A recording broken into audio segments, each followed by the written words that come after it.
السلام علیکم ورحمۃ اللہ وبرکاتہ نحمده ونصلی علی رسوله الکریم اما بعد فاعوذ باللہ من الشیطان الرجیم بسم اللہ الرحمن الرحیم رب زدنی علما۔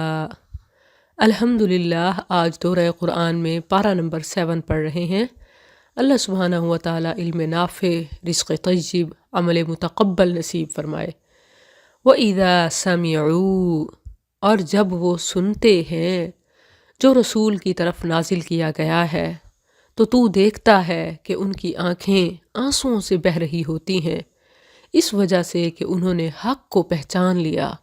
کہتے ہیں ربنا آمنا فاکتبنا مع الشاہدین، اے ہمارے رب ہم ایمان لے آئے سو ہمیں شہادت دینے والوں کے ساتھ لکھ لے۔ شہید ہونے کی دعا یعنی نیکی کا گواہ بننے کی دعا، اور اسی طرح اللہ کی راہ میں جان مال قربان کرنے کی دعا۔ تو اس آیت کا جو پس منظر ہے وہ بہت سارے واقعات ہیں۔ کئی ایسے لوگ تھے جو اسلام کی حقانیت سے آگاہ ہوئے تو شدت غم اور فرحت میں، خوشی اور غم کے ملے جلے جذبات میں ان کی آنکھیں بہہ پڑتیں، وہ رو پڑتے کہ اللہ تو نے ہمیں اسلام کی توفیق دی، اب ہمیں دین کی راہ میں قبول بھی کرنا۔ اگر آپ غور کریں تو گزشتہ پارے میں یہی انداز آپ کو سیکھنے کو ملا، یعنی اللہ سبحانہ و تعالیٰ نے وسیلے کی تلاش کا حکم دیا، وَابْتَغُوا إِلَيْهِ الْوَسِيلَةَ، ایمان لانے کو وسیلہ بنایا کہ ہمارے رب ہم ایمان لائے، اب تو ہمیں شاہدین میں شمار فرما دے۔ اللہ نے کہیں اس انداز سے مانگنے کا حکم دیا اور کہیں مثال سے سمجھایا۔ مفسرین کے نزدیک اس آیت کے مصداق نصارہ، نجاشی اور بہت سے مسلمان ہونے والے لوگ ہیں جو رسول اللہ صلی اللہ علیہ وسلم کے پاس آتے اور خوشی اور غم کے ملے جلے جذبات سے رو پڑتے۔ اللہ نے ان کے رونے کا ذکر کیا۔ آنسوؤں کی اللہ کے ہاں بڑی ویلیو ہے، خاص طور پر جو اس کی یاد میں، اس کے ذکر میں بہائے جائیں۔ تبھی تو سبعۃ یظلھم اللہ میں وہ شخص بھی ہے کہ جو ذکر اللہ خالیا ففاضت عیناہ، خلوت میں رب کو یاد کرے اور اس کی آنکھیں بہہ پڑیں۔ رمضان میں رب کے ساتھ مناجات میں آنسوؤں کا نذرانہ ضرور پیش کیا کریں تاکہ اللہ ہمارا شمار عرش کا سایہ پانے والے لوگوں میں فرمائے۔ وَمَا لَنَا لَا نُؤْمِنُ بِاللَّهِ، اور ہمیں کیا ہے کہ ہم اللہ پر اور اس چیز پر ایمان نہ لائیں جو حق میں سے ہمارے پاس آئی ہے، اور یہ طمع نہ رکھیں کہ ہمارا رب ہمیں نیک لوگوں کے ساتھ داخل کرے۔ اب دیکھیں تو یہاں جنت کا طمع کرنا سکھایا گیا ہے۔ بعض لوگ کہتے ہیں کہ نیکی صرف رب کی رضا کے حصول کی خاطر ہونی چاہیے، نہ کہ جنت کے لالچ میں اور ثواب کے لالچ میں۔ یہ بالکل غلط ہے۔ اللہ سبحانہ و تعالیٰ نے جنت کا لالچ خود دیا ہے کہ ہم یہ طمع رکھیں کہ ہمارا رب ہمیں جنت میں صالحین کے ساتھ داخل فرمائے۔ تو اللہ نے اس کے بدلے میں جو انہوں نے کہا، انہیں ایسے باغات دیے جن کے نیچے نہریں بہتی ہیں، ان میں ہمیشہ رہنے والے ہیں، اور یہی نیکی کرنے والوں کی جزا ہے۔ اور وہ لوگ جنہوں نے کفر کیا اور ہماری آیات کو جھٹلایا، وہی لوگ بھڑکتی آگ والے ہیں۔ اے لوگو جو ایمان لائے ہو، لا تحرموا طیبات ما احل اللہ لکم، وہ پاکیزہ چیزیں حرام مت ٹھہراؤ جو اللہ نے تمہارے لیے حلال کی ہیں، اور حد سے نہ بڑھو، بے شک اللہ حد سے بڑھنے والوں سے محبت نہیں کرتا۔ بعض لوگ مصنوعی نیکی کا لبادہ اوڑھنے کے لیے ہر چیز کو اپنے اوپر حرام کر لیتے ہیں۔ تو یہاں یہ بتایا گیا کہ حلال ایکٹیویٹیز سے بائیکاٹ کرنا تقویٰ نہیں ہے۔ جو چیز حلال ہے اس سے پرہیز برا ہے۔ لا تحرموا طیبات ما احل اللہ لکم، جو اللہ نے تمہارے لیے حلال کی ہے اسے حرام نہ کر لو اپنے اوپر۔ وَكُلُوا، اور اللہ نے تمہیں جو کچھ دیا ہے اس میں سے حلال طیب کھاؤ۔ یہاں غور کریں تو حلال کے ساتھ طیب کی شرط بڑی بہترین ہے، جو ہمیں یہ سمجھاتی ہے کہ حلال میں سے بھی عمدہ، منتخب شدہ اور کنٹرولڈ کھاؤ۔ یعنی یہ ضروری نہیں کہ حلال ہے تو بس سارا ہی کھا جاؤ، بلکہ اپنے مزاج اور ضرورت کے حساب سے حلال میں سے بھی عمدہ کھاؤ، یعنی ہیلتھی کھاؤ اور جنک سے بچو۔ واتقوا اللہ، اور اللہ سے ڈرو جس پر تم ایمان رکھنے والے ہو۔ اللہ تم سے تمہاری قسموں میں لغو پر مواخذہ نہیں کرتا، اور لیکن تم سے اس پر مواخذہ کرتا ہے جو تم نے پختہ ارادے سے قسمیں کھائیں، تو اس کا کفارہ 10 مسکینوں کو کھانا کھلانا ہے درمیانے درجے کا، جو تم اپنے گھر والوں کو کھلاتے ہو، یا انہیں کپڑے پہنانا، یا ایک گردن آزاد کرنا، پھر جو نہ پائے تو 3 دن کے روزے رکھنا ہے۔ یہ تمہاری قسموں کا کفارہ ہے جب تم قسم کھا لو، اور اپنی قسموں کی حفاظت کرو۔ اسی طرح اللہ تمہارے لیے اپنی آیات کھول کر بیان کرتا ہے تاکہ تم شکر کرو۔ قسم کی 3 قسمیں ہیں، یعنی 3 ٹائپس ہیں۔ نمبر 1 یمین لغو، یعنی جو عادتاً بطور تکیہ کلام زبان سے بس قسم نکل جائے، اللہ کی قسم، اللہ کی قسم، اگرچہ یہ مومنین کا شیوا نہیں ہے، جیسے فرمایا والذین هم عن اللغو معرضون، مگر اللہ کا کرم ہے کہ ایسی قسموں پر کوئی کفارہ اور سزا نہیں رکھی۔ ایک اور قسم ہوتی ہے یمین غموس، یمین کہتے ہیں قسم کو، یمین غموس جھوٹی قسم، جو انسان نیت اور ارادے کے ساتھ دھوکہ فریب دینے کے لیے جھوٹ بول کر قسم کھائے کہ ایسا ہوا ہے یا نہیں ہوا، حالانکہ وہ جھوٹ ہوتا ہے، تو یہ کبیرہ گناہ ہے، اس کا کوئی کفارہ نہیں۔ اس کا علاج یہی ہے کہ سچے دل کے ساتھ اللہ سے توبہ و استغفار کرے، کیونکہ اس نے بہت بڑے جرم کا ارتکاب کیا ہے۔ تیسری قسم منعقد ہونے والی قسم ہے، یعنی ارادے اور نیت کے ساتھ قسم کھائے کہ میں ایسے کروں گا، جیسے ہم عام طور پر قسمیں کھاتے ہیں کہ میں ضرور کروں گی یا نہیں کروں گا، پھر اگر وہ قسم پوری نہ کر سکے تو اس آیت میں اس کا کفارہ بیان ہوا ہے۔ اور اسی طرح اس قسم کا جو کفارہ ہے وہی نظر کا کفارہ ہے۔ جیسے بعض خواتین نظر مان لیتی ہیں کہ ہم یہ کریں گی، یہ کام ہو جائے، اتنا اتنا فلاں فلاں نوافل، روزے، بہت کچھ مان لیتی ہیں، پھر کر نہیں سکتی، تو پھر اس نظر کا اور ایسی قسم کا ایک ہی کفارہ ہے جو یہاں بیان ہوا ہے، اور وہ یہ ہے کہ 3 کاموں میں سے جو چاہے اختیار کر لے، یعنی 10 مسکینوں کو اوسطاً درجے کا کھانا کھلانا، یا انہیں کپڑے پہنانا، یا ایک گردن آزاد کرنا، ان تینوں میں سے کوئی ایک کر لیں۔ اگر ان تینوں میں سے کوئی بھی نہ کر سکیں تو 3 روزے رکھے، اور یہ روزے خواہ مسلسل رکھے یا پھر ایک رکھے پھر چھوڑے پھر رکھے۔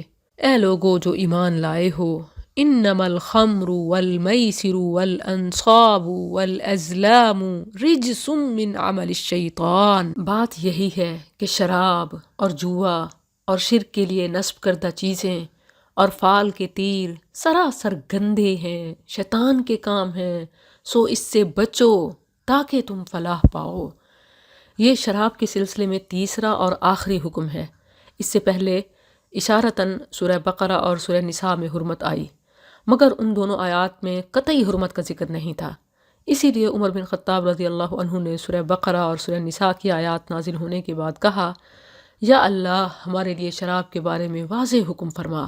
تو یہ آیت مزید 3 چیزوں کی حرمت کے ساتھ اتری۔ الخمر، اس کی تفسیر خود رسول اللہ صلی اللہ علیہ وسلم نے بیان کی کہ ہر نشہ آور چیز خمر ہے اور ہر نشہ آور حرام ہے۔ اسی طرح جب یہ آیت اتری تو صحابہ نے سن کر کہا انتہینا انتہینا، یعنی ہم باز آ گئے، ہم باز آ گئے۔ احادیث میں صحابہ کے حوالے سے ہے کہ شراب کے مٹکے تک توڑ دیے اور شراب گلیوں میں بہنے لگ گئی۔ اتنی صراحتوں کے باوجود کفار کے نمائندے کئی لوگ کہتے ہیں کہ قرآن میں شراب کہاں حرام ہے۔ اسی طرح المیسر، علماء نے لکھا ہے کہ جس چیز میں بھی ہار جیت پر شرط لگائی جائے وہ جوا ہے، لاٹری ہو یا قسمت پوری ہو، پرائز بانڈ ہوں، انعامی اسکیمیں، سب جوئے کی قسمیں ہیں۔ کئی ظالم جوئے والی اسکیموں پر عمرے یا حج کا انعام رکھ کر لوگوں کو پھنساتے ہیں۔ یاد رکھیں حرام مال اللہ قبول نہیں کرتا، نہ حرام کے ساتھ کی ہوئی عبادت قبول ہے۔ انشورنس، سود اور بولی والی کمیٹی، یہ تمام اسی میں شامل ہیں۔ انما یرید الشیطان، شیطان تو یہی چاہتا ہے کہ شراب اور جوئے کے ذریعے تمہارے درمیان دشمنی اور بغض ڈال دے اور تمہیں اللہ کے ذکر سے اور نماز سے روک دے، تو کیا تم باز آنے والے ہو؟ سعد بن ابی وقاص رضی اللہ عنہ سے روایت ہے کہ انصار اور مہاجرین کے کچھ لوگوں کے پاس میں گیا تو انہوں نے کہا کہ آؤ تمہیں کھلائیں اور شراب پلائیں۔ وہ کہتے ہیں یہ شراب کی حرمت سے پہلے کی بات ہے۔ میں ان کے پاس ایک باغ میں گیا، وہاں ان کے پاس اونٹ کی بھنی ہوئی سری اور شراب کا ایک مشکیزہ تھا۔ میں نے ان کے ساتھ کھایا اور پیا۔ پھر مہاجرین و انصار کا تقابل ہوا کہ کون ان میں سے بہتر ہے۔ میں نے کہا کہ مہاجرین انصار سے بہتر ہیں، تو ایک آدمی نے سری کا ایک جبڑا پکڑا اور مجھے دے مارا، جس سے میری ناک زخمی ہو گئی۔ میں رسول اللہ صلی اللہ علیہ وسلم کے پاس آیا اور آپ کو یہ بات بتائی تو اللہ تعالیٰ نے شراب کے بارے میں یہ آیت نازل فرما دی، وَأَطِيعُوا اللَّهَ وَأَطِيعُوا الرَّسُولَ، اور اللہ کا حکم مانو اور رسول کا حکم مانو اور بچ جاؤ۔ پھر اگر تم پھر جاؤ تو جان لو کہ ہمارے رسول کے ذمے تو صرف واضح طور پر پہنچا دینا ہے۔ لَيْسَ عَلَى الَّذِينَ آمَنُوا، ان لوگوں پر جو ایمان لائے اور انہوں نے نیک اعمال کیے، اس چیز میں کوئی گناہ نہیں جو وہ کھا چکے، جبکہ وہ متقی بنے اور ایمان لائے اور انہوں نے نیک اعمال کیے، پھر وہ متقی بنے اور ایمان لائے، پھر وہ متقی بنے اور انہوں نے نیکی کی، اور اللہ نیکی کرنے والوں سے محبت کرتا ہے۔ یعنی اس کی حرمت سے پہلے ایمان اور عمل صالح والے جو لوگ شراب پیتے رہے اور جوا کھیلتے رہے، ان پر اس سے کوئی مواخذہ نہ ہوگا۔ یہ آیت اس وقت اتری جب شراب کی حرمت نازل ہونے کے بعد بعض صحابہ یہ کہنے لگے کہ ہمارے ان بھائیوں کا کیا ہوگا جو شراب پیتے اور جوا کھیلتے تھے، اور ان لوگوں کو اللہ کے ہاں سے کیا بدلہ ملے گا جو جنگ احد میں شہید ہو گئے، حالانکہ شراب ان کے پیٹوں میں تھی۔ اللہ تعالیٰ نے ماضی پر جبکہ انسان متقی بن جائے معافی کا قلم پھیر دیا۔ اے لوگو جو ایمان لائے ہو، لَيَبْلُوَنَّكُمُ اللَّهُ بِشَيْءٍ، یقیناً اللہ تمہیں شکار میں سے کسی چیز کے ساتھ ضرور آزمائے گا جس پر تمہارے ہاتھ اور نیزے پہنچتے ہوں گے، تاکہ اللہ جان لے کہ کون اس سے بن دیکھے ڈرتا ہے، پھر جو اس کے بعد حد سے بڑھے تو اس کے لیے دردناک عذاب ہے۔ یہ آیات اس وقت نازل ہوئیں جب مسلمان حدیبیہ میں احرام باندھے ہوئے تھے اور خلاف معمول چھوٹے بڑے جنگلی جانور ان کے خیموں میں گھس آئے تھے۔ اللہ نے ان آیات میں ان کے شکار سے منع فرمایا اور اسے امتحان قرار دیا۔ اس میں ہمارے لیے بھی بڑا سبق ہے کہ حرام کے مواقع اللہ آسان کر کے اور حلال مشکل کر کے امتحان لیتا ہے کہ کون موقع پانے کے باوجود حرام سے بچتا ہے اور مشکل ہونے کے باوجود حلال پر ہی رہتا ہے۔ اے لوگو جو ایمان لائے ہو، لا تقتلوا الصید، شکار کو مت قتل کرو اس حال میں کہ تم احرام والے ہو، اور تم میں سے جو اسے جان بوجھ کر قتل کرے تو چوپاؤں میں سے اس کے مثل بدلہ ہے جو اس نے قتل کیا، جس کا فیصلہ تم میں سے دو انصاف والے کریں، بطور قربانی جو کعبہ میں پہنچنے والی ہے، یا کفارہ ہے مسکینوں کو کھانا کھلانا، یا اس کے برابر روزے رکھنا تاکہ وہ اپنے کام کا وبال چکھے۔ اللہ نے معاف کر دیا جو گزر چکا، اور جو دوبارہ کرے تو اللہ اس سے انتقام لے گا، اور اللہ سب پر غالب بڑے انتقام والا ہے۔ اس آیت میں حالت احرام میں جو شخص شکار کر لے اس کا کفارہ بتایا کہ جیسا جانور شکار کیا ویسا ہی جانور حرم لے جا کر قربان کرے، یا پھر اس کے برابر قیمت کا غلہ اناج بطور کفارہ مسکینوں میں تقسیم کرے، یا پھر اتنے وزن کے مطابق روزے رکھے، یعنی ہر کلو کے حساب سے ایک روزہ، تو جتنے کلو کا جانور ہو اتنے روزے رکھے۔ سی فوڈ کے بارے میں احکامات ہیں۔ احل لکم صید البحر، تمہارے لیے سمندر کا شکار حلال کر دیا گیا، اور اس کا کھانا بھی، اس حال میں کہ تمہارے لیے سامان زندگی ہے اور قافلے کے لیے، اور تم پر خشکی کا شکار حرام کر دیا گیا ہے جب تک تم احرام والے رہو، اور اللہ سے ڈرو جس کی طرف تم اکٹھے کیے جاؤ گے۔ جعل اللہ الکعبہ، اللہ نے کعبہ کو جو حرمت والا گھر ہے لوگوں کے قیام کا باعث بنایا ہے، اور حرمت والے مہینے کو اور قربانی کے جانوروں کو اور پٹے والے جانوروں کو، یہ اس لیے کہ تم جان لو کہ بے شک اللہ جانتا ہے جو کچھ آسمانوں میں ہے اور جو کچھ زمین میں ہے، اور یہ کہ بے شک اللہ ہر چیز کو خوب جاننے والا ہے۔ اعلموا ان اللہ شدید العقاب، جان لو بے شک اللہ بہت سخت عذاب والا ہے، اور بے شک اللہ بے حد بخشنے والا نہایت رحم والا ہے۔ رسول پر پہنچا دینے کے سوا کچھ نہیں، اور اللہ جانتا ہے جو تم ظاہر کرتے ہو اور جو چھپاتے ہو۔ کہہ دے ناپاک اور پاک برابر نہیں، خواہ ناپاک کی کثرت تجھے تعجب میں ڈالے۔ بہت سارے لوگ صرف اس لیے حرام کر رہے ہوتے ہیں کہ سب تو کر رہے ہیں، تو اللہ فرماتا ہے خواہ تمہیں بہت حیران کن بھی لگے کہ سب کر رہے ہیں میں کیوں نہ کروں، پھر بھی وہ حلال نہیں ہو جاتا۔ بس اللہ سے ڈرو اے عقلوں والو تاکہ تم فلاح پاؤ۔ اے لوگو جو ایمان لائے ہو، لا تسألوا عن اشیاء ان تبد لکم تسؤکم، ان چیزوں کے بارے میں سوال مت کرو جو اگر تمہارے لیے ظاہر کر دی جائیں تو تمہیں بری لگیں، اور اگر تم ان کے بارے میں اس وقت سوال کرو گے جب قرآن نازل کیا جا رہا ہے تو تمہارے لیے ظاہر کر دی جائیں گی۔ اللہ نے ان سے درگزر فرمایا اور اللہ بے حد بخشنے والا نہایت بردبار ہے۔ غیر ضروری سوال سے منع کیا جا رہا ہے، اس سے انسان اپنے لیے خود مشکلات پیدا کرتا ہے۔ سمپل جو حکم ہے اسے فالو کریں، اسی میں آسانی ہے۔ لوگوں جو ایمان لائے ہو، علیکم انفسکم، تم پر اپنی جانوں کا بچاؤ لازم ہے۔ تمہیں وہ شخص نقصان نہیں پہنچائے گا جو گمراہ ہے جب تم ہدایت پا چکے۔ اس میں اپنے ایمان اور عمل کی فکر کرنا پہلے رکھا گیا۔ یہ برائی خواتین میں زیادہ پائی جاتی ہے، اپنے بجائے ادھر ادھر کی ٹوہ رکھنا۔ تو فرمایا لا یضرکم من ضل اذا اہتدیتم الی اللہ مرجعکم، اللہ ہی کی طرف تم سب کو لوٹ کر جانا ہے، پھر وہ تمہیں بتائے گا جو کچھ تم کیا کرتے تھے۔ اے لوگو جو ایمان لائے ہو، شہادت بینکم، تمہاری آپس کی شہادت جب تم میں سے کسی کو موت آ پہنچے، وصیت کے وقت دو عدل والے آدمی ہوں گے جو تم میں سے ہوں یا دو اور تمہارے غیر سے ہوں۔ اگر تم زمین میں سفر کر رہے ہو، پھر تمہیں موت کی مصیبت آ پہنچے، تم ان دونوں کو نماز کے بعد روک لو گے۔ اگر تم شک کرو، پس وہ دونوں اللہ کی قسم کھائیں گے کہ ہم اس کے ساتھ کوئی قیمت نہیں لیں گے، اگرچہ وہ قرابت والا ہو، اور نہ ہم اللہ کی شہادت چھپائیں گے، بے شک ہم اس وقت یقیناً گنہگاروں سے ہوں گے۔ پھر اگر اطلاع پائی جائے کہ بے شک وہ دونوں کسی گناہ کے مرتکب ہوئے ہیں، تو دو اور ان کی جگہ کھڑے ہوں گے، ان میں سے جن کے خلاف گناہ کا ارتکاب ہوا ہے، جو زیادہ قریب ہوں۔ بس وہ دونوں اللہ کی قسم کھائیں گے کہ یقیناً ہماری گواہی ان کی گواہی سے زیادہ سچی ہے اور ہم نے زیادتی نہیں کی، بے شک ہم اس وقت یقیناً ظالموں میں سے ہوں گے اگر ہم جھوٹی گواہی دیں۔ یہ زیادہ قریب ہے کہ وہ گواہی کو اس طریقے پر ادا کریں یا اس سے ڈریں کہ ان کی قسمیں ان قرابت داروں کی قسموں کے بعد رد کر دی جائیں گی، اور اللہ سے ڈرو اور سنو، اور اللہ نافرمان لوگوں کو ہدایت نہیں دیتا۔ رسول اللہ صلی اللہ علیہ وسلم کے دور میں ایک ہلا دینے والا واقعہ پیش آیا تھا۔ ایک مسلمان دو انصاریوں کے ساتھ کہیں سفر پہ تھا، اس کو موت کا وقت آ پہنچا۔ اس نے انہیں وصیت کی اور اپنا مال انہیں دیا کہ میرے گھر تک پہنچا دینا۔ انہوں نے اس مال میں سے ایک قیمتی پیالہ اپنے پاس رکھ لیا۔ گھر والوں رشتہ داروں نے جب کلیم کیا کہ اس میں سے ایک پیالہ مسنگ ہے، تو انہوں نے قسمیں اٹھا لیں کہ ہم نے نہیں چرایا۔ بعد میں وہی پیالہ اسی مارکیٹ سے مل گیا۔ شاپ کیپر سے پوچھا گیا کہ تمہارے پاس کیسے آیا، تو اس نے انہی دو کا بتایا کہ انہوں نے مجھے بیچا ہے۔ تو اس فوت ہونے والے سہمی کے ورثاء میں سے دو آدمی کھڑے ہوئے اور انہوں نے گواہی دی کہ یقیناً یہ جام ہمارے ہی رشتہ دار کا ہے۔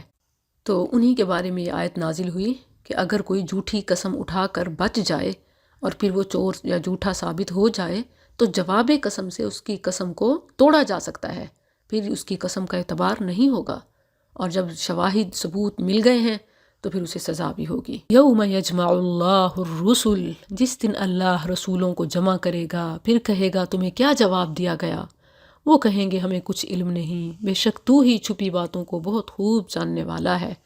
کہاں ہیں وہ کہتے ہیں جو ولیوں کو سب پتہ ہے؟ یہاں تو نبی بھی کہہ رہے ہیں لا علم لنا انک انت علام الغیوب اذ قال اللہ یا عیسیٰ، جب اللہ کہے گا اے عیسیٰ ابن مریم، اپنے اوپر اور اپنی والدہ پر میری نعمت یاد کر، جب میں نے روح پاک سے تیری مدد کی، تو گود میں اور ادھیڑ عمر میں لوگوں سے باتیں کرتا تھا، اور جب میں نے تجھے کتاب اور حکمت اور تورات اور انجیل سکھائی، اور جب تو مٹی سے پرندے کی شکل کی مانند میرے حکم سے بناتا تھا بِإِذْنِی، پھر تو اس میں پھونک مارتا تو وہ میرے حکم سے ایک پرندہ بن جاتی، اور تو پیدائشی اندھے اور برس والے کو میرے حکم سے بِإِذْنِی تندرست کرتا تھا، اور جب تو مردوں کو بِإِذْنِی میرے حکم سے نکال کھڑا کرتا تھا، اور جب میں نے بنی اسرائیل کو تجھ سے روکا، جب تو ان کے پاس کھلی نشانیاں لے کر آیا، تو ان میں سے ان لوگوں نے کہا جنہوں نے کفر کیا، یہ تو کھلے جادو کے سوا کچھ نہیں۔ یہاں دیکھیں کہ انبیاء سے، خاص طور پر عیسیٰ علیہ السلام سے جو معجزات ظاہر ہوئے، بار بار بِإِذْنِی لا کر یہ ثابت کیا کہ اگر اللہ کا حکم نہ ہوتا تو عیسیٰ یہ معجزات نہیں دکھا سکتے تھے، اور یہی حال ہر نبی کے معجزات کا ہے۔ وہ نہ عالم الغیب ہوتے ہیں، نہ انہیں ہر کام کا اختیار ہوتا ہے۔ جو کچھ اللہ کی طرف سے بتایا جائے یا جس کام کو اختیار دیا جائے، صرف وہی ان کے علم اور اختیار میں ہوتا ہے، وہ مختار کل نہیں ہوتے۔ وَإِذْ أَوْحَيْتُ، اور جب میں نے حواریوں کی طرف وحی کی کہ مجھ پر اور میرے رسول پر ایمان لاؤ، انہوں نے کہا ہم ایمان لائے اور گواہ ہے کہ بے شک ہم فرمانبردار ہیں۔ جب حواریوں نے کہا اے عیسیٰ ابن مریم، کیا تیرا رب کر سکتا ہے کہ ہم پر آسمان سے ایک دسترخوان اتارے؟ اس نے کہا اللہ سے ڈرو اگر تم مومن ہو۔ حواریوں کا یہ سوال اللہ کی قدرت پر شک کے لیے نہیں تھا بلکہ دلی اطمینان حاصل کرنے کے لیے تھا، جیسے ابراہیم علیہ السلام نے مردوں کو زندہ کرنے کے بارے میں سوال کیا تھا۔ چونکہ ایسے معجزات معین کر کے طلب کرنا حکم چلانے اور سرکشی کے معنی میں ہو سکتا ہے، اسی لیے آگے سے فرمایا کہ اللہ سے ڈرو اور ایسا سوال نہ کرو۔ انہوں نے کہا ہم چاہتے ہیں ہم اس میں سے کھائیں اور ہمارے دل مطمئن ہو جائیں اور ہم جان لیں کہ واقعی تو نے ہم سے سچ کہا اور ہم اس پر گواہوں سے ہو جائیں۔ قال عیسیٰ ابن مریم، عیسیٰ بن مریم نے کہا اللہم ربنا انزل علینا مائدۃ من السماء، اے اللہ، اے ہمارے رب، ہم پر آسمان سے ایک دسترخوان اتار جو ہمارے پہلوں اور ہمارے پچھلوں کے لیے عید ہو اور تیری طرف سے ایک نشانی ہو اور ہمیں رزق دے، اور تو سب رزق دینے والوں سے بہتر ہے۔ یہ انتہا درجے کی عاجزی کے ساتھ دعا ہے کہ اللہم، اے اللہ کے ساتھ ربنا، اے ہمارے پالنے والے بھی ملایا ہے۔ اس سے معلوم ہوتا ہے کہ عیسیٰ اللہ نہ تھے، نہ اللہ کے بیٹے، نہ اللہ کے اختیار رکھنے والے۔ ان کے حواری بھی ان میں سے کسی چیز کے قائل نہ تھے، ورنہ وہ عیسیٰ علیہ السلام سے دعا کیوں کرواتے؟ اور عیسیٰ علیہ السلام بھی اتنی عاجزی کے ساتھ دعا کیوں کرتے؟ بلکہ ان کے حواری خود ان سے معاہدہ کا مطالبہ کرتے اور وہ خود ہی پورا کر دیتے۔ عیسیٰ علیہ السلام کی اسی دعا کا اثر ہے کہ اس کی امت میں مال کی آسودگی ہمیشہ رہی، اور جو کوئی ان میں ناشکری کرے تو شاید آخرت میں سب سے زیادہ عذاب پائے۔ یاد رہے کہ عیسیٰ علیہ السلام کا حقیقی امتی وہی ہے جو رسول اللہ صلی اللہ علیہ وسلم پر ایمان لائے، کیونکہ عیسیٰ علیہ السلام نے واضح طور پر رسول اللہ صلی اللہ علیہ وسلم پر ایمان لانے کا حکم دیا۔ اب تمام دنیا رسول اللہ صلی اللہ علیہ وسلم ہی کی امت ہے۔ قال اللہ نے فرمایا بے شک میں اسے تم پر اتارنے والا ہوں، پھر جو اس کے بعد تم میں سے ناشکری کرے گا تو بے شک میں اسے عذاب دوں گا، ایسا عذاب کہ وہ جہانوں میں سے کسی ایک کو نہ دوں گا۔ اس کی تفصیل کے حوالے سے علماء کی مختلف آراء ہیں۔ بعض کہتے ہیں کہ وہ دسترخوان اترا، بعض کہتے ہیں کہ اس کے بعد انہوں نے خود انکار کر دیا، اور بعض کہتے ہیں کہ وہ آسمان سے ہی اترا کیونکہ منزل نزول کے الفاظ ہیں، اور بعض کہتے ہیں کہ وہ انہیں مہیا ہو گیا۔ الفاظ چونکہ واضح نہیں ہیں تو اسی لیے ہر معنی اہم ہے اور حقیقت اللہ ہی جانتا ہے۔ وَإِذْ قَالَ اللَّهُ يَا عِيسَىٰ، اور جب اللہ کہے گا اے عیسیٰ ابن مریم، کیا تو نے لوگوں سے کہا تھا کہ مجھے اور میری ماں کو اللہ کے سوا دو معبود بنا لو؟ وہ کہے گا تو پاک ہے، میرے لیے بنتا ہی نہیں کہ میں وہ بات کہوں جس کا مجھے کوئی حق نہیں۔ اگر میں نے یہ بات کہی تھی تو یقیناً تو نے اسے جان لیا، تو جانتا ہے جو میرے نفس میں ہے اور میں نہیں جانتا جو تیرے نفس میں ہے، یقیناً تو ہی سب چھپی باتوں کو بہت خوب جاننے والا ہے۔ یہ سوال قیامت کے دن ہوگا۔ عیسیٰ علیہ السلام اس کا جواب یوں دیں گے، میں نے انہیں اس کے سوا کچھ نہیں کہا جس کا تو نے مجھے حکم دیا تھا کہ اللہ کی عبادت کرو جو میرا رب اور تمہارا رب ہے، اور میں ان پر گواہ تھا جب تک میں ان میں رہا، پھر جب تو نے مجھے اٹھا لیا تو ہی ان پر نگران تھا اور تو ہر چیز پر گواہ ہے۔ اگر تو انہیں عذاب دے تو بے شک وہ تیرے بندے ہیں، اور اگر تو انہیں بخش دے تو بے شک تو ہی سب پر غالب کمال حکمت والا ہے۔ بڑے خوبصورت الفاظ میں انداز میں عیسیٰ علیہ السلام نے اپنی امت کی سفارش بھی کر دی کہ اگر تو عذاب دے تو تیرے بندے ہیں، یعنی اب بندے تیرے ہیں تو معاف کرنا زیادہ بنتا ہے، اور پھر اگر تو معاف کرے تو تجھے کون پوچھنے والا ہے۔ ابو ذر رضی اللہ عنہ بیان کرتے ہیں کہ ایک رات رسول اللہ صلی اللہ علیہ وسلم ساری رات صبح تک اس آیت کو نماز میں پڑھتے رہے، ان تعذبہم فإنہم عبادک وإن تغفر لہم فإنک انت العزیز الحکیم۔ ابو ذر کہتے ہیں میں نے صبح رسول اللہ صلی اللہ علیہ وسلم سے پوچھا کہ آپ اس آیت کو ساری رات پڑھتے رہے یہاں تک کہ اپنے رکوع اور سجدے میں بھی؟ تو آپ نے فرمایا اس آیت کو بار بار پڑھ کر میں نے اللہ سے شفاعت کی التجا کی تھی اور اللہ نے میری التجا قبول کر لی ہے۔ میری امت میں سے جو شخص بغیر شرک کی حالت میں مرے گا اس کو میری شفاعت نصیب ہوگی۔ قال اللہ فرمائے گا یہ وہ دن ہے کہ سچوں کو ان کا سچ نفع دے گا، کتنا سچ بولتی ہیں ہم۔ ان کے لیے باغات ہیں جن کے نیچے سے نہریں بہتی ہیں، ان میں ہمیشہ رہنے والے ہیں، ہمیشہ۔ اللہ ان سے راضی ہو گیا اور وہ اللہ سے راضی ہو گئے، یہی بہت بڑی کامیابی ہے۔ اللہ ہی کے لیے آسمانوں اور زمین کی بادشاہی ہے اور اس کی بھی جو ان میں ہے، اور وہ ہر چیز پر پوری طرح قادر ہے۔ اس خوبصورت پیغام کے ساتھ سورہ المائدہ مکمل ہوئی۔ پوری توجہ کے ساتھ اب ہم سورۃ الانعام پڑھتے ہیں۔ یہ مدنی سورت ہے اور یہ ان 5 سورتوں میں سے ہے جن کا آغاز الحمدللہ سے ہوتا ہے۔ الحمدللہ کی بڑی شان ہے۔ اور وہ کون کون سی 5 صورتیں ہیں؟ سورۃ الفاتحہ، سورۃ الانعام، یہ سورۃ الکہف، سورہ سبا، سورہ فاطر۔ یہ سورت اسلام کے بنیادی عقائد، توحید و آخرت وغیرہ کے ثبوت اور مشرکین اور اہل بدعت کے رد کے دلائل پر مشتمل ہے۔ بسم اللہ الرحمن الرحیم۔ الحمدللہ، سب تعریف اللہ کے لیے ہے جس نے آسمانوں اور زمین کو پیدا کیا اور اندھیروں اور روشنی کو بنایا۔ پھر بھی وہ لوگ جنہوں نے کفر کیا اپنے رب کے ساتھ برابر یعنی شریک ٹھہراتے ہیں۔ وہی ہے جس نے تمہیں حقیر مٹی سے پیدا کیا، پھر ایک مدت مقرر کی اور ایک اور مدت اس کے ہاں مقرر ہے یعنی اٹھنے کی، پھر بھی تم شک کرتے ہو۔ اور آسمانوں میں اور زمین میں وہی اللہ ہے، تمہارے چھپے اور تمہارے کھلے کو جانتا ہے اور جانتا ہے جو تم کماتے ہو۔ وَمَا تَأْتِيهِم مِّنْ آیَةٍ، اور ان کے پاس ان کے رب کی نشانیوں میں سے کوئی نشانی نہیں آتی مگر وہ اس سے منہ پھیرنے والے ہوتے ہیں۔ فَقَدْ كَذَّبُوا بِالْحَقِّ لَمَّا جَاءَهُمْ، بس بے شک انہوں نے حق کو جھٹلا دیا جب وہ ان کے پاس آیا، تو ان قریب ان کے پاس اس کی خبریں آ جائیں گی جس کا وہ مذاق اڑایا کرتے تھے۔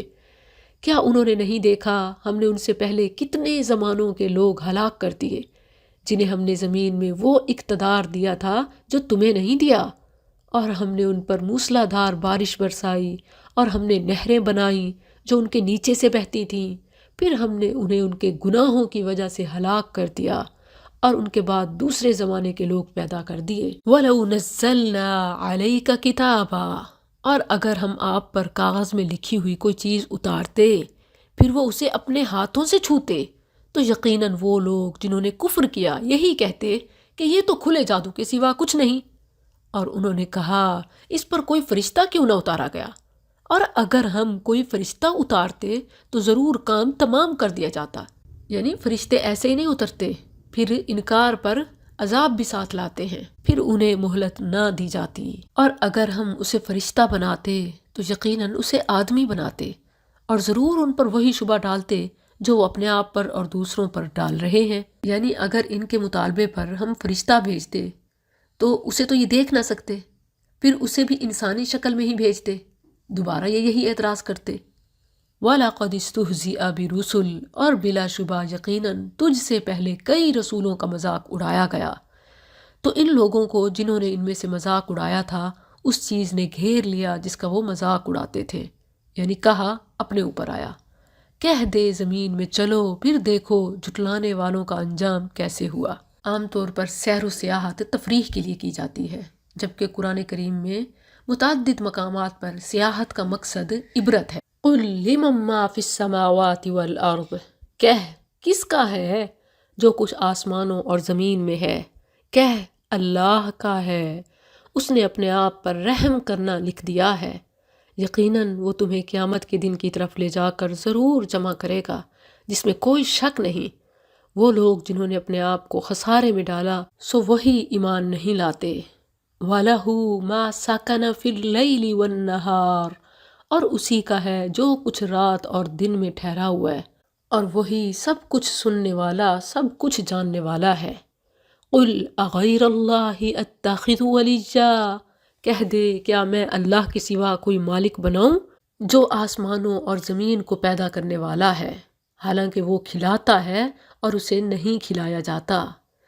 کہہ بے شک مجھے حکم دیا گیا ہے کہ میں سب سے پہلا شخص بنوں جو فرما بردار بنا، اور تو ہرگز شریک بنانے والوں سے نہ ہو۔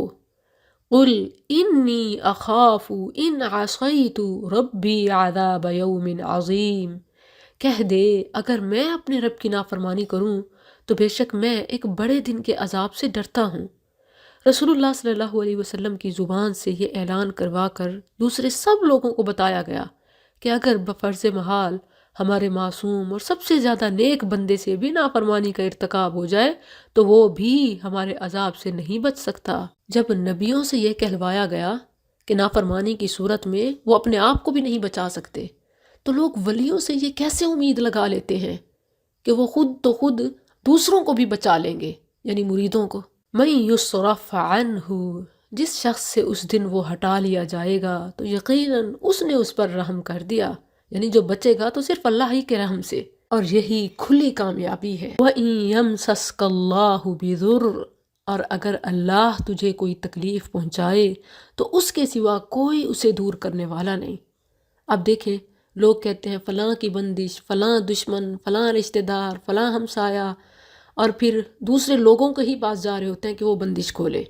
اللہ کیا فرماتا ہے کہ جو بھی تکلیف پہنچے تو بندشیں اللہ ہی کھولتا ہے، یعنی اولاً تو کوئی بندش ہی نہیں جب تک اللہ نہ چاہے، اور اگر ہے تو اس کا مطلب ہے اللہ کی طرف سے ہے اور وہی کھول سکتا ہے۔ رب سے تعلق مضبوط بنانے کی ضرورت ہے۔ وَإِن يَمْسَسْكَ بِخَيْرٍ، اور اگر وہ تجھے کوئی بھلائی پہنچائے تو وہ ہر چیز پر پوری طرح قادر ہے۔ رسول اللہ صلی اللہ علیہ وسلم ہر نماز کے بعد اسی بات کا اعتراف کرتے، لا الہ الا اللہ وحدہ لا شریک لہ، یہ مکمل بھی اور اتنا بھی۔ پھر اللہم لا مانع لما اعطیت، اللہ جسے تو نوازے کوئی روکنے والا نہیں، کسی کی کیا مجال۔ ولا معطی لما منعت، ساری دنیا مل کر کچھ نہیں کر سکتی اگر تو روک لے۔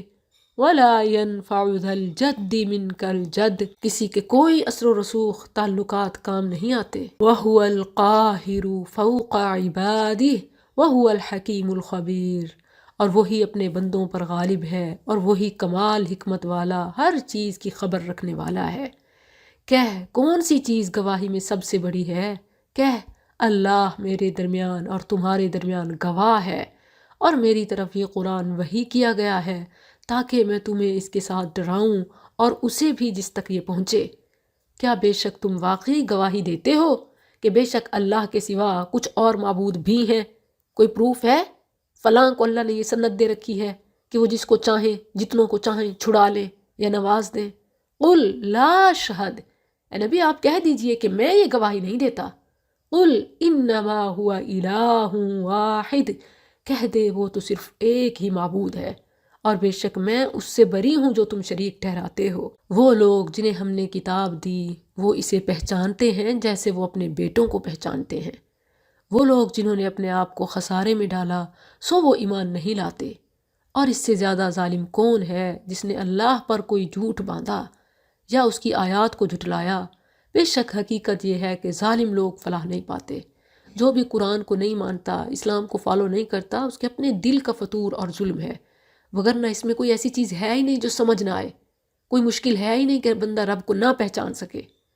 وَيَوْمَ نَحْشُرُهُمْ جَمِيعًا، اور جس دن ہم ان سب کو جمع کریں گے، پھر ہم ان لوگوں سے کہیں گے جنہوں نے شریک بنائے، کہاں ہیں تمہارے وہ شریک جنہیں تم گمان کرتے تھے؟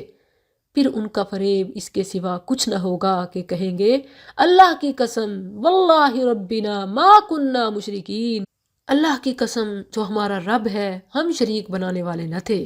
دیکھ انہوں نے کیسے اپنے آپ پر جھوٹ بولا، اور ان سے گم ہو گیا جو وہ جھوٹ بنایا کرتے تھے۔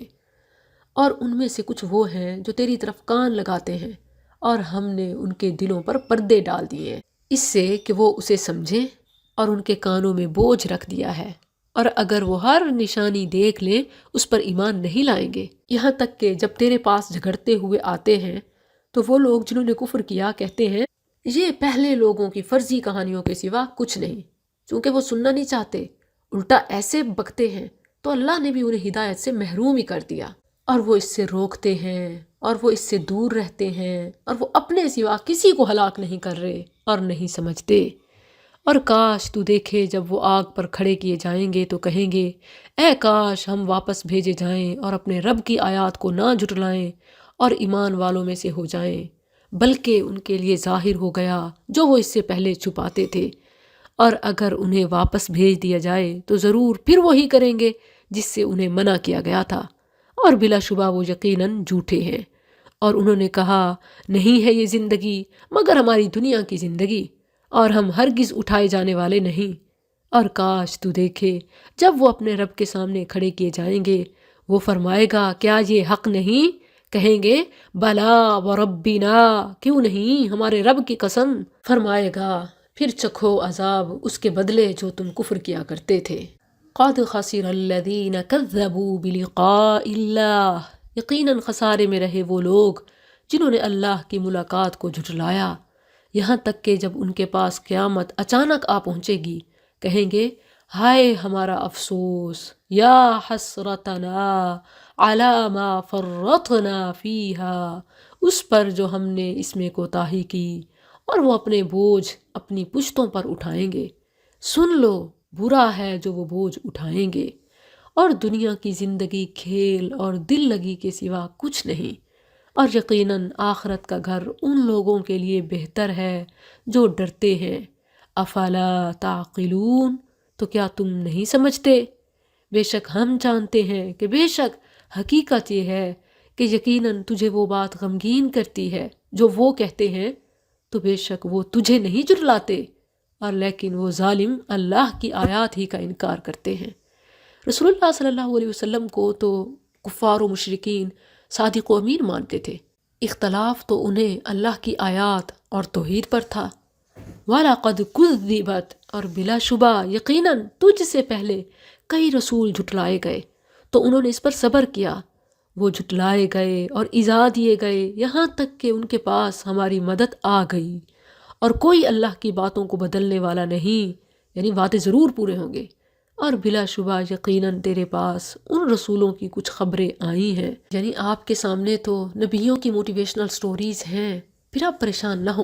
وَإِن كَانَ كَبُرَ عَلَيْكَ، اور اگر تجھ پر ان کا منہ پھیرنا بھاری گزرا ہے، تو اگر تو کر سکے کہ زمین میں کوئی سرنگ یا آسمان میں کوئی سیڑھی ڈھونڈ نکالے، پھر ان کے پاس کوئی نشانی لے آئے تو لے آ، اور اگر اللہ چاہتا تو یقیناً انہیں ہدایت پر جمع کر دیتا، بس تو جاہلوں میں سے ہرگز نہ ہو۔ یعنی اللہ کی حکمت میں جبری مومن کرنا نہیں ہے بلکہ امتحان لینا ہے، لہٰذا ان کی خوشی کی خاطر ہر کام پورا کرنے کی آپ کوشش کر کے اپنے آپ کو تکلیف میں مت ڈالیں، بلکہ اللہ کی مشیت و تقدیر اور اس کی مصلحتوں پر ایمان رکھ کر تسلی رکھیں۔ انما یستجیب الذین یسمعون، قبول تو صرف وہی لوگ کرتے ہیں جو سنتے ہیں، اور جو مردے ہیں انہیں اللہ اٹھائے گا، پھر وہ اسی کی طرف لوٹائے جائیں گے۔ یعنی یہ جو ایمان نہیں لاتے ان کے ضمیر مر چکے ہیں، پھر کیسے انہیں کوئی بات سمجھ آئے۔ وَقَالُوا لَوْلَا نُزِّلَ، اور انہوں نے کہا اس پر اس کے رب کی طرف سے کوئی نشانی کیوں نہیں اتاری گئی؟ کہہ دے بے شک اللہ اس پر قادر ہے کہ کوئی نشانی اتارے، اور لیکن ان کے اکثر نہیں جانتے۔ یعنی سب سے بڑی نشانی قرآن ہے جس کی مثل بھی کوئی نہیں لا سکتا، انکار کی پھر کیا گنجائش بچتی ہے؟ اور زمین میں نہ کوئی چلنے والا ہے اور نہ کوئی اڑنے والا جو اپنے دو پروں سے اڑتا ہے، مگر تمہاری طرح امتیں ہیں، ہم نے کتاب میں کسی چیز کی کمی نہیں چھوڑی، پھر وہ اپنے رب کی طرف اکٹھے کیے جائیں گے۔ اسے قیامت تمام خلائق اللہ کے سامنے جمع ہوں گے۔ والذین کذبوا، اور جن لوگوں نے ہماری آیات کو جھٹلایا وہ بہرے اور گنگے ہیں، اندھیروں میں پڑے ہوئے ہیں، جسے اللہ چاہے گمراہ کر دیتا ہے اور جسے چاہتا ہے اسے سیدھے راستے پر لگا دیتا ہے۔ کہہ دے کیا تم نے دیکھا اگر تم پر اللہ کا عذاب آ جائے یا تم پر قیامت آ جائے تو کیا اللہ کے سوا غیر کو پکارو گے اگر تم سچے ہو؟ بلکہ تم اسی کو پکارو گے تو وہ دور کر دے گا جس کی طرف تم اسے پکارو گے اگر اس نے چاہا، اور تم بھول جاؤ گے جو شریک بناتے ہو، یعنی کوئی کام نہیں آئے گا، کوئی ہوش ہی نہیں ہوگا۔ وَلَقَدْ أَرْسَلْنَا، اور بلا شبہ یقیناً ہم نے تجھ سے پہلے کئی امتوں کی طرف رسول بھیجے، پھر انہیں تنگ دستی اور تکلیف کے ساتھ پکڑا تاکہ وہ عاجزی کریں، پھر انہوں نے کیوں عاجزی نہ کی جب ان پر ہمارا عذاب آیا، اور لیکن ان کے دل سخت ہو گئے، اور شیطان نے ان کے لیے خوشنما بنا دیا جو کچھ وہ کرتے تھے۔ یعنی جب اللہ کوئی تکلیف دیتا ہے اپنے قریب کرنے کے لیے، کہتے ہیں یہ سب ہوتا رہتا ہے، یہ اس وجہ سے ہوا اس وجہ سے ہوا، یہ نہیں سمجھتے کہ اللہ کی طرف سے ہوا۔ پھر جب وہ اس کو بھول گئے جس کی انہیں نصیحت کی گئی تھی تو ہم نے ان پر ہر چیز کے دروازے کھول دیے، یہاں تک کہ جب وہ ان چیزوں کے ساتھ خوش ہو گئے جو انہیں دی گئی تھی، ہم نے انہیں اچانک پکڑ لیا تو اچانک وہ نا امید تھے۔ اللہ سختی بھی دے کر آزماتا ہے، جس کو اس سختی کی بھی بات سمجھ نہ آئے اللہ پھر اسے بہت فراوانی دے دیتا ہے تاکہ اسی فراوانی میں وہ ہلاک ہو جائیں۔ فَقُطِعَ دَابِرُ الْقَوْمِ الَّذِينَ ظَلَمُوا، تو ان لوگوں کی جڑ کاٹ دی گئی جنہوں نے ظلم کیا تھا۔ وَالْحَمْدُ لِلَّهِ رَبِّ الْعَالَمِينَ، اور سب تعریف اللہ کے لیے ہے جو سب جہانوں کا رب ہے۔ کیا تم نے دیکھا اگر اللہ تمہاری سماعت اور تمہاری نگاہوں کو لے لے اور تمہارے دلوں پر مہر کر دے تو اللہ کے سوا کون سا معبود ہے جو تمہیں یہ چیزیں لا دے؟ دیکھ ہم کیسے آیات کو پھیر پھیر کر بیان کرتے ہیں، پھر وہ منہ موڑ لیتے ہیں۔ رسول اللہ صلی اللہ علیہ وسلم اس بات سے کہ دل، آنکھیں اور کان یہ بند ہو جائیں، ان پر مہر لگ جائے، دعا کرتے تھے کہ اللہ ان میں نور پیدا کر دے۔ اللہم اجعل فی قلبی نورا وفی بصری نورا وفی سمعی نورا وعن یمینی نورا وعن یساری نورا وفوقی نورا وتحتی نورا وامامی نورا وخلفی نورا واجعل لی نورا۔ قل ارأیتکم، کیا تم نے دیکھا اگر تم پر اللہ کا عذاب اچانک یا کھلم کھلا آ جائے، کیا ظالم لوگوں کے سوا کوئی ہلاک کیا جائے گا؟ وما نرسل المرسلین، اور ہم رسولوں کو نہیں بھیجتے مگر خوشخبری دینے والے اور ڈرانے والے۔ پھر جو شخص ایمان لے آئے اور اصلاح کر لے تو ان پر کوئی خوف نہیں، یعنی فیوچر کا، ان کا مستقبل برائٹ ہے، سیو ہے، اور نہ وہ غمگین ہوں گے، یعنی ماضی کی پریشانیوں پر۔ اور جن لوگوں نے ہماری آیات کو جھٹلایا انہیں عذاب پہنچے گا اس وجہ سے کہ وہ نافرمانی کرتے تھے۔ قل، اے نبی آپ کہہ دیجئے، لا اقول لکم، میں تمہیں یہ نہیں کہتا کہ عندی خزائن اللہ، میرے پاس اللہ کے خزانے ہیں، اور نہ میں غیب جانتا ہوں، اور نہ میں تم سے کہتا ہوں کہ میں تو فرشتہ ہوں۔ میں پیروی نہیں کرتا مگر اس کی جو میری طرف وحی کی جاتی ہے۔ کیا اندھا اور دیکھنے والا برابر ہوتے ہیں؟ تو کیا تم غور نہیں کرتے؟ تمہاری آنکھیں نہیں ہیں کہ میں تمہاری طرح انسان ہی ہوں؟ جو بات وحی کے ذریعے مجھے بتائی جاتی ہے، جہاں فرشتے اتارے جاتے ہیں، جہاں میری مدد کی جاتی ہے، بس وہی میں کر سکتا ہوں۔ اور کتنی ہی بار خود اپنے ساتھیوں کا اور اپنا جانی مالی نقصان بھی ہو جاتا ہے، زہر بھی کھا بیٹھے، ساتھی بھی شہید کروائے، زخم بھی اٹھائے۔ اب دیکھیں کہ یہ سب نبیوں کے ساتھ ہوا، مگر لوگ ولیوں کے بارے میں یہ گمان کر بیٹھتے ہیں کہ ان کے تو عرش کے خزانے میں ہاتھ ہیں، وہ تو فرشتوں کو روک دیتے ہیں، وہ تو جنت پہنچا سکتے ہیں۔ گویا انہوں نے اللہ کے ولیوں کو خدا بنا لیا۔ وَأَنذِرْ، اور اس کے ساتھ ان لوگوں کو ڈرا جو خوف رکھتے ہیں کہ اپنے رب کی طرف لے جا کر اکٹھے کیے جائیں گے، ان کے لیے اس کے سوا نہ کوئی مددگار ہوگا اور نہ کوئی سفارش کرنے والا تاکہ وہ بچ جائیں۔ اور ان لوگوں کو دور نہ ہٹا جو اپنے رب کو پہلے اور پچھلے پہر پکارتے ہیں، اس کا چہرہ چاہتے ہیں۔ تجھ پر ان کے حساب میں سے کچھ نہیں اور نہ تیرے حساب میں سے ان پر کچھ ہے کہ تو انہیں دور ہٹا دے، پس تو ظالموں میں سے ہو جائے۔ سعد رضی اللہ عنہ بیان کرتے ہیں کہ ہم 6 آدمی رسول اللہ صلی اللہ علیہ وسلم کے پاس بیٹھے تھے۔ مشرکین نے کہا ان لوگوں کو اپنی مجلس سے نکال دیں تاکہ یہ ہم پر جرأت نہ کر سکیں، یعنی یہ ہمیں اپنے برابر نہ سمجھیں اور ہم تو ٹھہرے ان سے اونچے۔ تو رسول اللہ صلی اللہ علیہ وسلم کے دل میں اللہ نے جو چاہا خیال آیا، آپ ابھی سوچ ہی رہے تھے کہ اللہ عز و جل نے یہ آیت نازل فرما دی، یعنی اللہ کے طالب اگرچہ غریب ہیں انہی کی خاطرداری مقدم رکھیں۔ اور اسی طرح ہم نے ان میں سے بعض کو بعض کے ساتھ آزمائش کی ہے تاکہ وہ کہیں کیا یہی لوگ ہیں جن پر اللہ نے ہمارے درمیان میں سے احسان فرمایا ہے؟ کیا اللہ شکر کرنے والوں کو زیادہ جاننے والا نہیں؟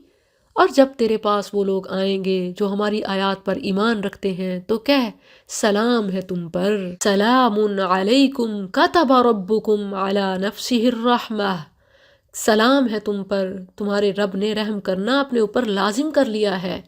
کہ بے شک حقیقت یہ ہے کہ تم میں سے جو شخص جہالت سے کوئی برائی کرے پھر اس کے بعد توبہ کرے اور اصلاح کر لے تو یقیناً وہ بے حد بخشنے والا نہایت رحم والا ہے۔ اور اسی طرح ہم آیات کو کھول کر بیان کرتے ہیں اور تاکہ مجرموں کا راستہ خوب واضح ہو جائے۔ کہہ دے بے شک مجھے منع کیا گیا ہے کہ میں ان کی عبادت کروں جنہیں تم اللہ کے سوا پکارتے ہو۔ کہہ دے میں تمہاری خواہشوں کے پیچھے نہیں چلتا، یقیناً میں اس وقت گمراہ ہو گیا اور میں ہدایت پانے والوں میں سے نہیں ہوں۔ کہہ دے بے شک میں اپنے رب کی طرف سے ایک واضح دلیل پر ہوں اور تم نے اسے جھٹلا دیا ہے۔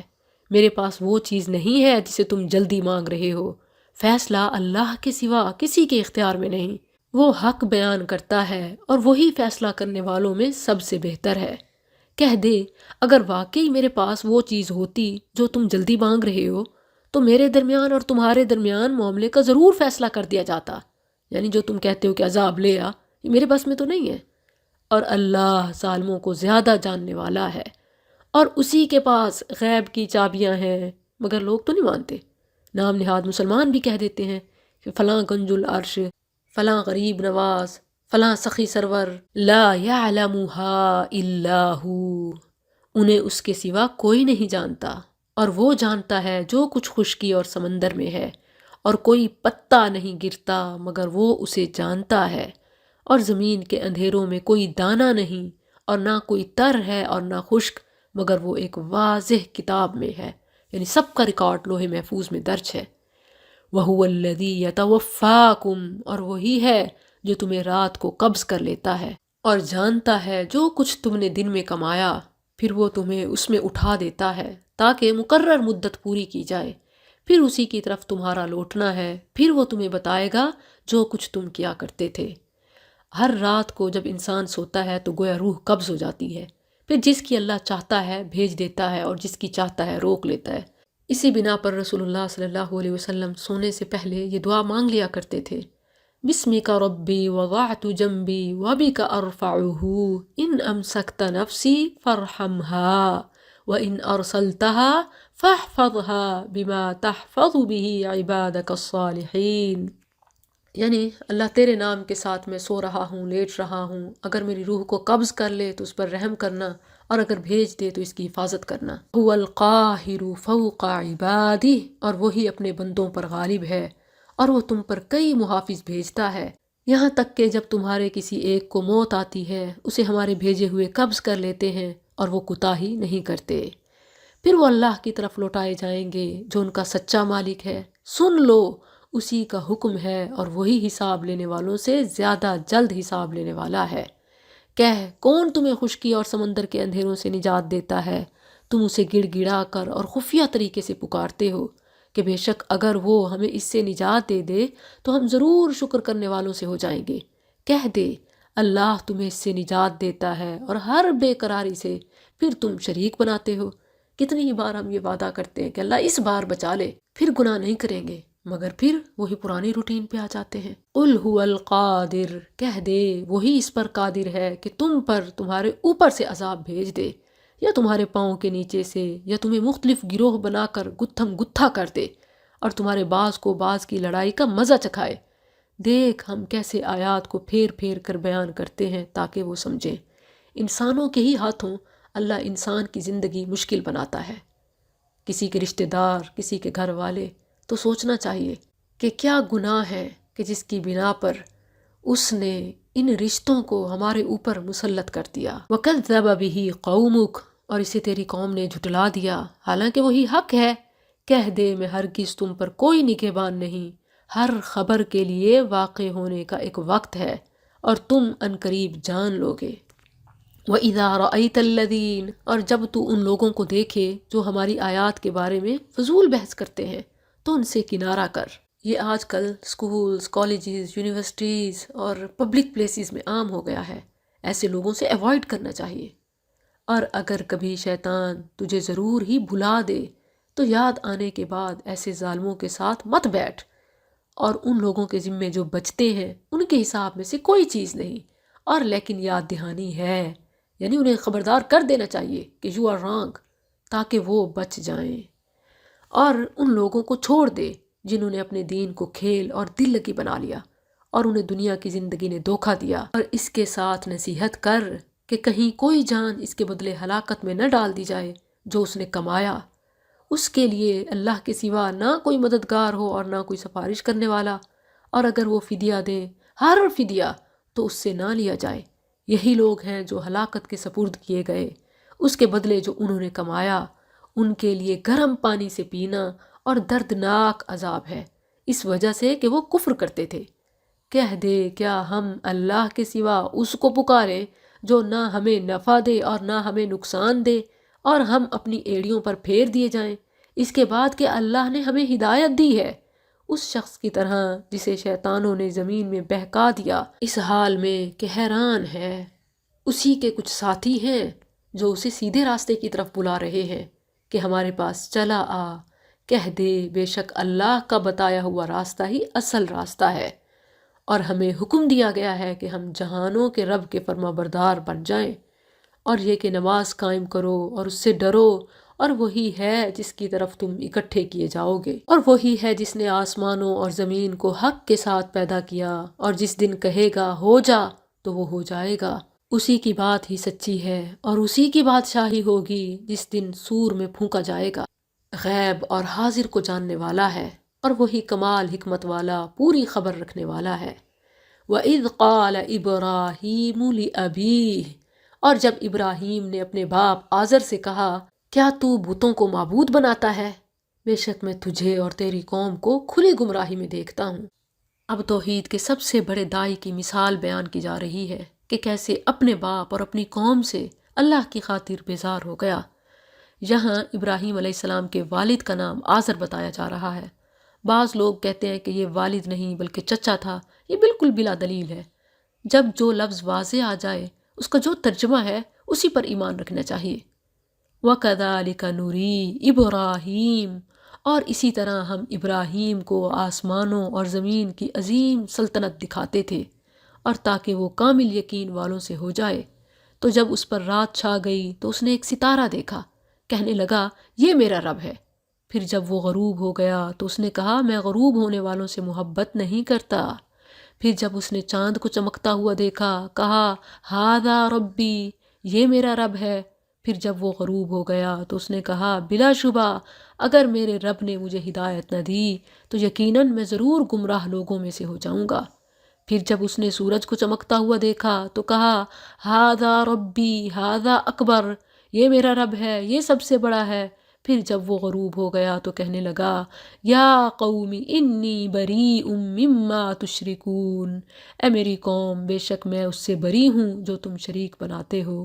انی وجہت وجہی للذی فطر السماوات والارض حنیفا وما انا من المشرکین، بے شک میں نے اپنا چہرہ اس کی طرف متوجہ کر لیا ہے جس نے آسمانوں اور زمین کو پیدا کیا ہے، ایک اللہ کی طرف ہو کر، اور میں مشرکوں سے نہیں۔ وَحَاجَّهُ قَوْمُهُ، اور اس کی قوم نے اس سے جھگڑا کیا۔ اس نے کہا کیا تم مجھ سے اللہ کے بارے میں جھگڑتے ہو، حالانکہ یقیناً اس نے مجھے ہدایت دی ہے، اور میں اس سے نہیں ڈرتا جسے تم اس کے ساتھ شریک بناتے ہو، مگر یہ کہ میرا رب کچھ چاہے۔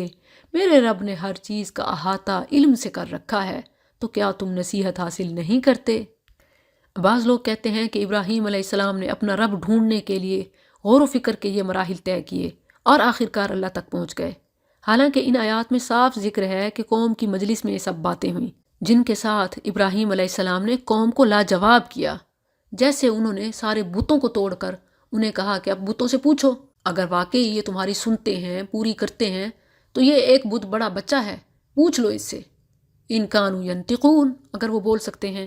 جب وہ لاجواب ہوئے تو ابراہیم علیہ السلام کو آگ میں پھینکنے پر تل آئے، جس کا ذکر آگے آئے گا، اور بہت ڈرایا دھمکایا، جس پر ابراہیم علیہ السلام نے فرمایا اور میں اس سے کیسے ڈروں جسے تم نے شریک بنایا ہے، حالانکہ تم اس بات سے نہیں ڈرتے کہ بے شک تم نے اللہ کے ساتھ اس کو شریک بنایا ہے جس کی کوئی دلیل اس نے تم پر نہیں اتاری۔ تو دونوں گروہوں میں سے امن کا زیادہ حقدار کون ہے؟ یعنی تم ٹھیک ہو یا میں؟ اگر تم جانتے ہو وہ لوگ جو ایمان لائے اور انہوں نے اپنے ایمان کو بڑے ظلم کے ساتھ نہیں ملایا، تو یہی لوگ ہیں جن کے لیے امن ہے، وہی ہدایت والے ہیں۔ بعض لوگ انی وجہت وجہیہ اس آیت کو بطور نیت پڑھتے ہیں۔ یاد رہے کہ نیت زبان سے ہوتی ہی نہیں ہے، اور اس کو نیت پر پڑھنا کسی روایت میں نہیں ہے۔ البتہ جن روایات میں ہے وہ تکبیر تحریمہ یعنی نماز اللہ اکبر سے شروع کر لینے کے بعد بطور استفتاح پڑھنے پر ہے۔ وَتِلْكَ حُجَّتُنَا، اور یہ ہماری دلیل ہے جو ہم نے ابراہیم کو اس کی قوم کے مقابلے میں دی، ہم درجوں میں بلند کرتے ہیں جسے چاہتے ہیں، بے شک تیرا رب کمال حکمت والا سب کچھ جاننے والا ہے۔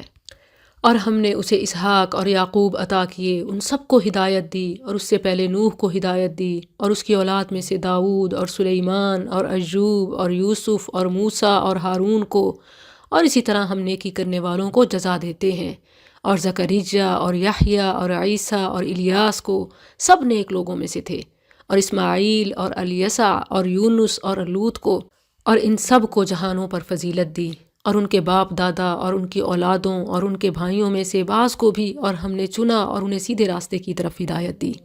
یہ اللہ کی ہدایت ہے، وہ اس پر اپنے بندوں میں سے جسے چاہتا ہے چلاتا ہے، اور اگر یہ لوگ شریک بناتے تو یقیناً ان سے ضائع ہو جاتا جو کچھ وہ کیا کرتے۔ اللہ اکبر۔ یہاں تقریباً 18 سے زائد انبیاء کا نام لینے کے بعد اللہ عز و جل نے شرک کی انہیں بھی اجازت نہیں دی۔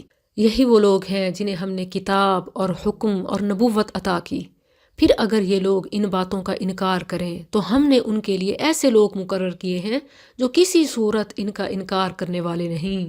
یہی وہ لوگ ہیں جنہیں اللہ نے ہدایت دی، سو تو ان کی ہدایت کی پیروی کر، کہہ میں اس پر تم سے کسی اجرت کا سوال نہیں کرتا، یہ تو تمام جہانوں کے لیے ایک نصیحت کے سوا کچھ نہیں۔ اور انہوں نے اللہ کی قدر نہیں کی جو اس کی قدر کا حق تھا، جب انہوں نے کہا کہ اللہ نے کسی بشر پر کوئی چیز نہیں اتاری، کہہ وہ کتاب کس نے اتاری جو موسیٰ لے کر آیا، جو لوگوں کے لیے روشنی اور ہدایت تھی، تم اسے چند فرق بناتے ہو جنہیں ظاہر کرتے ہو اور بہت سے چھپاتے ہو، اور تمہیں وہ علم دیا گیا جو نہ تم نے جانا اور نہ تمہارے باپ دادا نے، کہہ اللہ نے، پھر انہیں چھوڑ دے اپنی فضول بحث میں کھیلتے رہیں۔ اور یہ ایک کتاب ہے، ہم نے اسے نازل کیا، بڑی برکت والی ہے، اس کی تصدیق کرنے والی جو اس سے پہلے ہے، اور تاکہ تو بستیوں کے مرکز یعنی مکہ اور اس کے ارد گرد کے لوگوں کو یعنی دنیا کے کونے کونے تک لوگوں کو ڈرائے، اور جو لوگ آخرت پر ایمان رکھتے ہیں وہ اس پر ایمان لاتے ہیں اور وہ اپنی نماز کی حفاظت کرتے ہیں۔ اور اس سے زیادہ ظالم کون ہے جو اللہ پر جھوٹ باندھے یا کہے میری طرف وحی کی گئی ہے حالانکہ اس کی طرف کوئی چیز وحی نہیں کی گئی، اور جو کہے میں بھی ضرور اس جیسا نازل کروں گا جو اللہ نے نازل کیا۔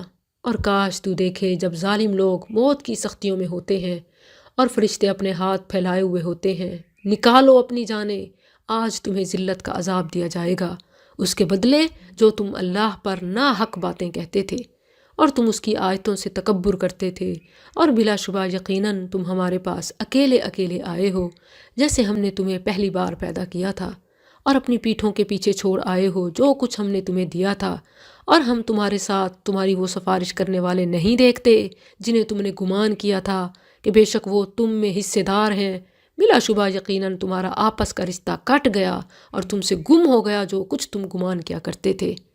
ان اللہ فالق الحب، بے شک اللہ دانے اور گٹھلیوں کو پھاڑنے والا ہے، وہ زندہ کو مردہ سے نکالتا ہے اور مردہ کو زندہ سے نکالنے والا ہے، یہی اللہ ہے، پھر تم کہاں بہکائے جاتے ہو۔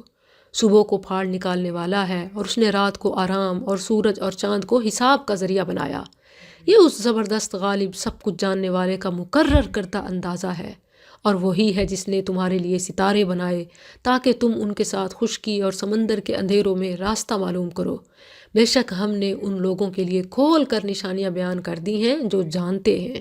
اور وہی ہے جس نے تمہیں ایک جان سے پیدا کیا، پھر ایک ٹھہرنے کی جگہ اور ایک سونپے جانے کی جگہ ہے، بے شک ہم نے ان لوگوں کے لیے نشانیاں کھول کر بیان کر دی ہیں جو سمجھتے ہیں۔ اور وہی ہے جس نے آسمان سے کچھ پانی اتارا تو ہم نے اس کے ساتھ ہر چیز کی انگوری نکالی، پھر ہم نے اس سے سبز کھیتی نکالی جس میں سے ہم تہ بتہ چڑھے ہوئے دانے نکالتے ہیں، اور کھجور کے درختوں سے ان کے گابھے میں سے جھکے ہوئے خوشے ہیں، اور انگوروں اور زیتونوں اور انار کے باغات ملتے جلتے اور نہ ملنے جلنے والے۔ اس کے پھل کی طرف دیکھ جب وہ پھل لائے اور اس کے پکنے کی طرف، بے شک اس میں ان لوگوں کے لیے یقیناً بہت سی نشانیاں ہیں جو ایمان لاتے ہیں۔ اور انہوں نے جنوں کو اللہ کے شریک بنا دیا حالانکہ اس نے انہیں پیدا کیا، اور اس کے لیے بیٹے اور بیٹیاں کچھ جانے بغیر تراش لیں۔ وہ پاک ہے اور بہت بلند ہے اس سے جو وہ بیان کرتے ہیں۔ وہ آسمانوں اور زمین کا موجد ہے، اس کی اولاد کیسے ہوگی جب کہ اس کی کوئی بیوی نہیں، اور اس نے ہر چیز پیدا کی اور وہ ہر چیز کو خوب جاننے والا ہے۔ یہی اللہ تمہارا رب ہے، اس کے سوا کوئی معبود نہیں، ہر چیز کو پیدا کرنے والا ہے، سو تم اس کی عبادت کرو، اور وہ ہر چیز پر نگہبان ہے، اسے نگاہیں نہیں پاتی، یعنی مخلوق میں سے کوئی بھی اپنی جیتی جاگتی آنکھوں کے ساتھ اسے نہیں دیکھ سکتا، اور وہ سب نگاہوں کو پاتا ہے، اور وہی نہایت باریک بین سب خبر رکھنے والا ہے۔ بلا شبہ تمہارے پاس رب کی طرف سے کئی نشانیاں آ چکیں، پھر جس نے دیکھ لیا تو اس کی جان کے لیے ہے، اور جو اندھا رہا تو اسی پر ہے، اور میں تم پر کوئی محافظ نہیں۔ اور اسی طرح ہم آیات کو پھیر پھیر کر بیان کرتے ہیں، اور تاکہ وہ کہیں تو نے پڑھا ہے، اور تاکہ ہم اسے ان لوگوں کے لیے واضح کر دیں جو جانتے ہیں۔ اتبع ما اوحی الیک، اس کی پیروی کر جو تیری طرف تیرے رب کی جانب سے وحی کی گئی ہے، اس کے سوا کوئی معبود نہیں، اور مشرکوں سے کنارہ کر، اور اگر اللہ چاہتا تو وہ شریک نہ بناتے، اور ہم نے تجھے ان پر محافظ نہیں بنایا، اور نہ تو ان پر کوئی نگہبان ہے، اور انہیں گالی نہ دو جنہیں یہ لوگ اللہ کے سوا پکارتے ہیں، یعنی ان کے جھوٹے معبودوں کو بھی ان کے سامنے برا بھلا نہ کہو، بس وہ زیادتی کرتے ہوئے کچھ جانے بغیر اللہ کو گالی دیں گے، یعنی بدلے میں، غصے میں۔ اسی طرح ہم نے ہر امت کے لیے ان کا عمل مزین کر دیا، پھر ان کے رب ہی کی طرف ان کا لوٹنا ہے، تو وہ انہیں بتائے گا جو کچھ وہ کیا کرتے تھے۔ اور انہوں نے اپنی پختہ قسمیں کھاتے ہوئے اللہ کی قسم کھائی ہے کہ بے شک اگر ان کے پاس کوئی نشانی آئی تو اس پر ضرور ہی ایمان لے آئیں گے، تو کہہ نشانیاں تو صرف اللہ کے پاس ہیں۔ وما یشعرکم، اور تمہیں کیا چیز معلوم کراتی ہے کہ بے شک وہ جب آئے گی تو یہ ایمان نہیں لائیں گے، اور ہم ان کے دلوں اور ان کی آنکھوں کو پھیر دیں گے جیسے وہ اس پر پہلی بار ایمان نہیں لائے، یعنی پھر سب کچھ دیکھ لیں گے، چاہیں گے بھی تو ایمان نہیں لا سکیں گے کیونکہ توفیق سلب کر لی جائے گی۔ وَنَذَرُهُمْ فِي طُغْيَانِهِمْ يَعْمَهُونَ، اور انہیں چھوڑ دیں گے اپنی سرکشی میں بھٹکتے پھریں گے۔ ربنا تقبل۔